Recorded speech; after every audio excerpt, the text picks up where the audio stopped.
Baik, assalamualaikum warahmatullahi wabarakatuh. Waalaikumsalam warahmatullahi wabarakatuh. Pagi anak-anak ibu. Pagi, Bu. Nah, seperti biasa sebelum kita memulai pembelajaran kita hari ini, alangkah baiknya kita membaca doa terlebih dahulu. Para ketua kelas mana seperti biasa? Doa dimulai. Doa selesai. Nah, baiklah, ibu akan mulai dari absensi terlebih dahulu ya, Nak. Pertama, Taskia Putri. Halo, Bu. Yang kedua, Farhan Alwan. Kaki, Bu. Yang ketiga ada Bintang Asdian, Ada, Bu. Marsha, Ada, Bu. Taskia. Ada, Bu. Taskia hadir ya. Oke, baik. Berarti dari 33 siswa ada 2 siswa yang nggak hadir ya. Nah, seperti minggu lalu, Ibu udah bahas materi kita dan Ibu informasikan bahwa materi kita yang akan kita bahas adalah materi yang berhubungan dengan statistika. Udah belajar semuanya? Ada, Bu. Alhamdulillah kalau udah belajar. Nah, kita mulai saja. Minggu lalu Ibu udah sedikit mengulas tentang statistika. Nah, statistika itu kan ilmu yang mempelajari yang berhubungan dengan data. Nah, untuk itu, ada yang tahu tidak pembagian statistika? Ada, Bu. Iya, Taskia? Deskriptif dan diferensial. Oke, baik. Deskriptif dan inferensial. Deskriptif itu merupakan suatu penelitian atau statistika yang lebih pada konsep pemahaman. Kalau inferensial itu lebih pada konsep kesimpulan. Itulah cara garis besar yang diambil. Oke. Untuk mempersingkat waktu, Ibu akan mulai dari, tunggu sebentar ya, Nak.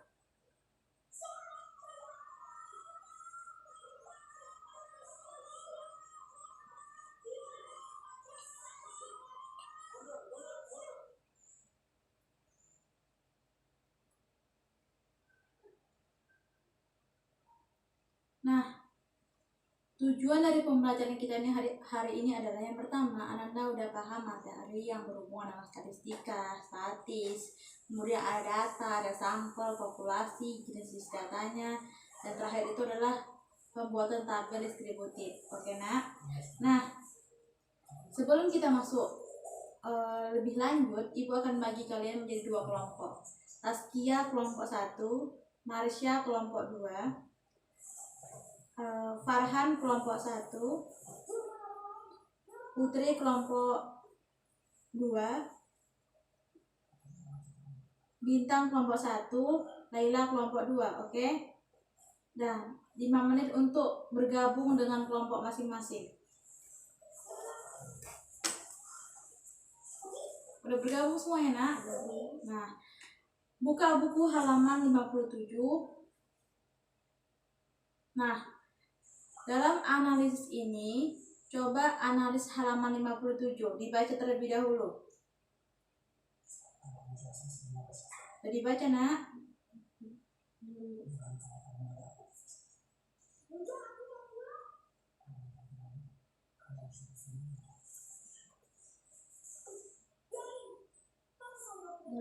Oke. Nah, dalam konsep yang terdapat dalam halaman 57 itu ada ilustrasi cerita. Misalnya seorang bagian quality control suatu pabrik sepatu. Nah, contohnya aja Ibu contohkan, Ibu singkatkan. Terdapat 3.500 sepatu. Kemudian, ada beberapa peneliti yang ingin meneliti kualitas dari sepatu ini. Nah, diambillah sekitar hampir 1.000 ataupun 500 dari 3.500 sepatu tersebut. Nah, pertanyaan Ibu adalah, jika Anda udah paham dan udah membaca di rumah, apa sampel dari ilustrasi kita ini? Apa sampelnya? Oke, 500. Untuk kelompok 2, selamat dapat bonus dari Ibu karena udah paham tentang sampel dan populasi sedikit. Kemudian untuk kelompok 1, nah, dipahami lagi, Nak, bahwa populasi itu adalah kumpulan dari beberapa macam sampel. Jadi sampel itu diambil secara acak. Kalau populasinya 3.500 itu kumpulannya, maka sampelnya adalah 500 diambil. Oke. Nah, untuk mengambil sampel dalam satu penelitian itu ada dua. Yang pertama, kita harus perhatikan ukuran sampelnya.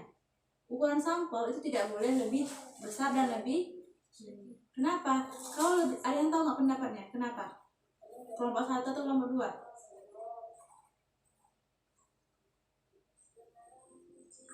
Yang pertama, kalau ukuran sampelnya lebih besar, maka kita akan butuh waktu yang lebih panjang. Yang kedua, kalau ukuran juga lebih besar, kita butuh biaya yang lebih besar untuk meneliti itu semua. Nah, kenapa nggak boleh lebih kecil? Kalau lebih kecil, takutnya nanti ketika kita meneliti suatu penelitian, itu mempengaruhi dari hal yang kita teliti. Contohnya, kalau kita hanya ambil dari 3.500 populasi sepatu yang ada, kita hanya teliti hanya 100 atau hanya 50 sepatu, maka ditakuti tidak dapat menjadi mewakili hal yang ingin diteliti. Oke. Yang kedua, nah, Ibu tadi udah bilang metode pengambilan sampel itu dilakukan secara acak. Kemudian kita masuk ke pengertian datum dan data. Nah, Ibu akan kasih sedikit ilustrasi sama Ananda semua. Terdapat contohnya 6, 7, 8, 9, 10. Itu disebut dengan apa? Datum. Good job untuk kelompok 1. Nah, kelompok 2 ya Nanda, Ibu lupa. Ayo kelompok 1 semangat nak. Kemudian kalau Ibu ambil dari data yang Ibu kasih tadi, Ibu hanya ambil satu aja, 6.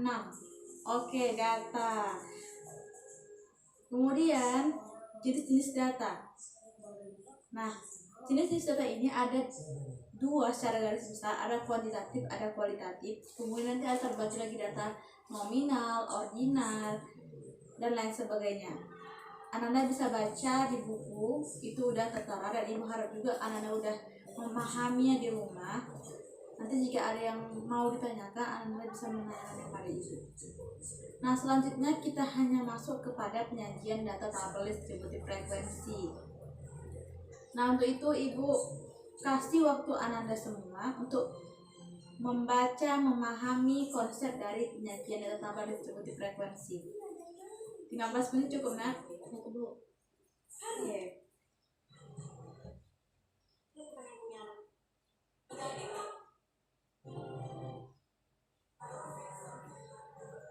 Dan Anda, nah, dari tabel atau langkah-langkah proses penyajian data yang disampaikan pada halaman 69, ada pertanyaan tentang itu?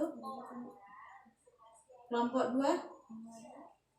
Oke, kalau begitu kerjakan halaman 87, itu berhubungan dengan tabel distributif. Kerjakan secara per kelompok.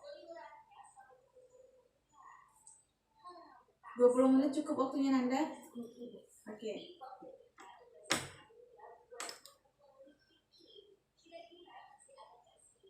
Nah, udah selesai Nanda?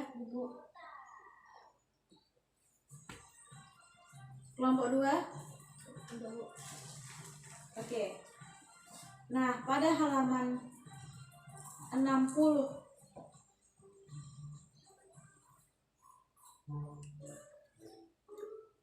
pada halaman 69 tadi,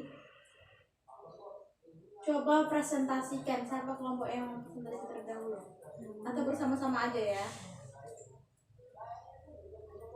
Nah, tolong, berapa kelasnya?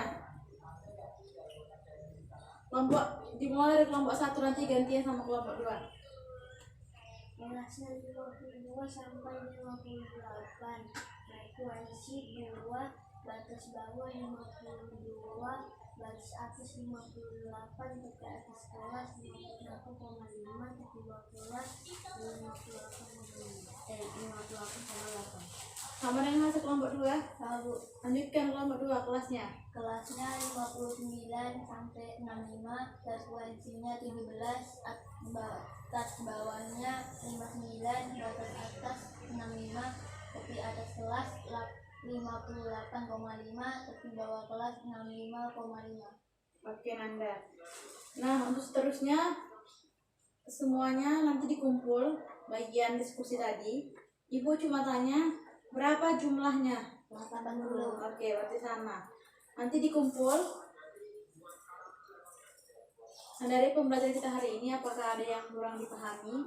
Baik itu dari populasi, sampel, statistika, ataupun bahkan tabel distributif, karena ini akan berhubungan dengan pembelajaran selanjutnya.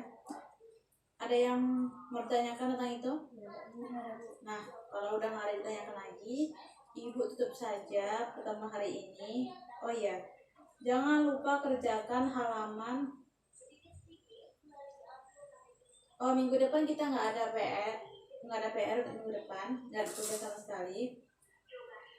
Ananda baca aja halaman selanjutnya yang berhubungan dengan histogram dan grafik. Halaman berapa itu? Oh, dari halaman 71 sampai halaman 80 itu berhubungan dengan histogram dan grafik, karena nanti kita akan membahas materi yang berhubungan grafik sama histogram. Sedikit penjabaran saja bahwa grafik itu merupakan suatu istilahnya gambaran dari kesimpulan data yang disajikan dalam suatu statistika.